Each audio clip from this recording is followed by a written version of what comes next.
আমার কলিজা আত্মা পাখিটা নাই। আত্মা পাখিটা এরকম করে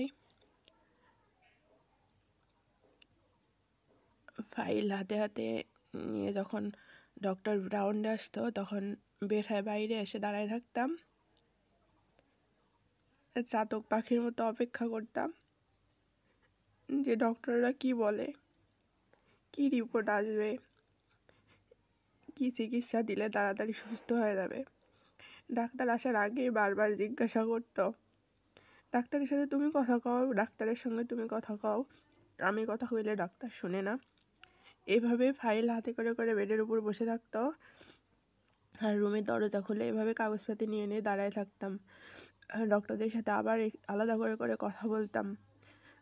ডক্টররা কথা বলতে না চাইলে আবার জোর করে যায় ডক্টরের সাথে। ডক্টরের ভিজিট শেষ হলে, রাউন্ড শেষ হলে আবার গিয়ে তাদের ওয়েটিং রুমে তাদের সাথে কথা বলতাম কীভাবে সুস্থ করব, কীভাবে তাড়াতাড়ি সুস্থ করে মেডিকেল থেকে বাসায় নিয়ে আসবো।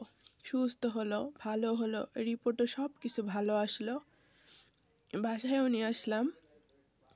15-16 দিন মেডিকেলে রাখলাম, নির্ঘুম রাত্রি পার করলাম।